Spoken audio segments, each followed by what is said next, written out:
L'ouvrage s'appelle « Manuel de prévention psychosociale aux conséquences psychologiques dues à la maladie à coronavirus qui est en train de traumatiser le monde entier, la RDC en particulier.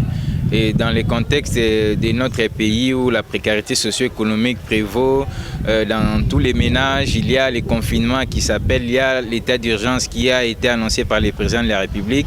Certes, cette période traumatogène apporte des conséquences psychologiques telles que le stress, l'anxiété, telles que les pensées irrationnelles, telles que l'aggravation des troubles psychologiques, les frustrations et la peur aussi de l'infection. C'est dans cette optique-là que nous avons rédigé ces manuels qui montrent succinctement les 7 groupes de conséquences psychologiques que je viens d'énumérer en généralité et aussi comment est-ce que nous pouvons faire pour éviter la psychose ou surmonter la psychose. Et en tant que psychologue, nous conseillons à tout le monde, premièrement, d'observer les mesures préventives médicales qui ont été dictées par l'Organisation mondiale de la santé, par les ministères de la santé et aussi les mesures sociopolitiques qui ont été établies par les présidents de la République. Et deuxièmement aussi, nous convions toute personne qui sent qu'il y a certaines conséquences psychologiques, qui puisse se détendre, qu'il puisse éviter les pensées négatives et les pensées catastrophes telles que vous allez mourir, vous serez aussi infecté. Non. Dès que vous observez les mesures préventives médicales, dites-vous en tête que vous devez vivre et vous allez vivre, vous êtes le sourire de demain, vous êtes l'avenir de demain. Et toutes ces idées positives vont vous permettre à surmonter cette période traumatique.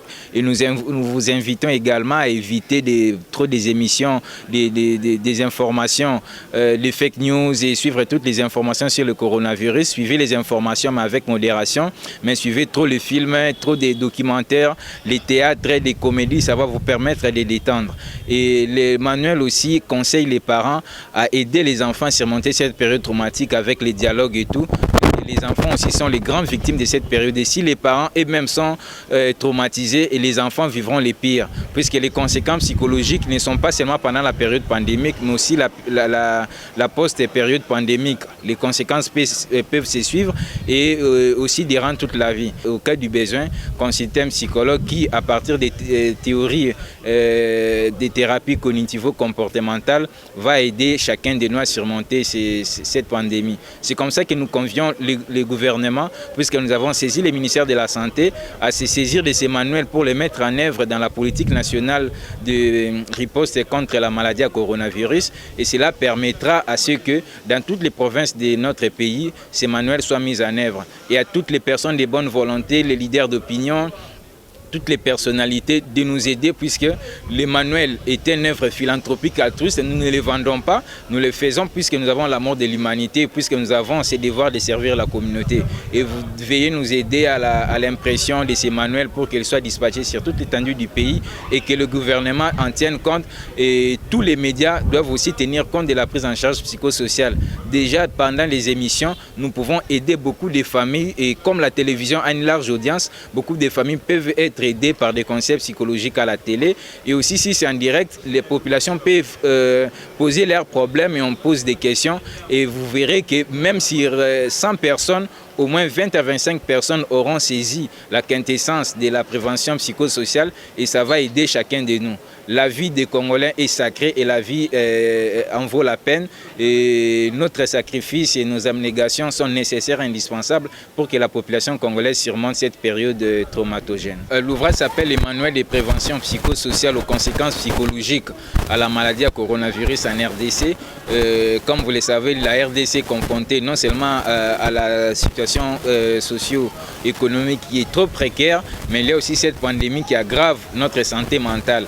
Alors, il est de notre devoir de promouvoir et de garantir la santé mentale, surtout au gouvernement, à tous les peuples congolais. C'est dans cette optique aussi que nous remercions beaucoup la RTNC qui nous permet de diffuser ou de faire large diffusion par rapport à ces manuels et nous les convions encore de plus en plus à œuvrer pour que la prise en charge psychosociale soit bien tenue en compte dans tous les programmes que la RTNC met en œuvre, puisque la RTNC, depuis le début, il faut qu'on se le dise, c'est la seule chaîne qui sensibilise plus sur la maladie à coronavirus. Et nous les prions aussi dans tous les programmes de pouvoir établir la prise en charge psychosociale. Cela sera un grand service que la RTNC, au-delà de sa vertu en tant que grande église au milieu du village, de pouvoir aider la population congolaise qui est non seulement confronté à des problèmes suite à la faim, à la famine et encore à cette maladie à coronavirus. Et la prise en charge est indispensable. Et nous remercions beaucoup la radio-télévision nationale congolaise et aussi nous convions le gouvernement à donner des moyens conséquents, que ce soit la RTNC et à tous les médias, de pouvoir promouvoir la prise en charge psychosociale. Oui, on peut bien guérir les malades, mais tâchez à savoir que les malades sont déjà confrontés au traumatisme psychique. La famille, l'entourage, et dans les quartiers, ils sont même stigmatisés. Et la population n'a même pas la bonne information et la communication altruiste est bien prônée dans ces manuels. Et c'est comme ça que nous convions les RTNC, en particulier le gouvernement en général, de pouvoir œuvrer dans ce sens-là pour aider notre population à pouvoir surmonter cette période traumatogène et encore la pré-période, puisqu'après la pandémie, les traumatismes peuvent continuer. Et la prise en charge psychosociale permettra à chacun de nous de vivre heureux après cette pandémie, puisque la pandémie n'est pas évidemment la fin du monde.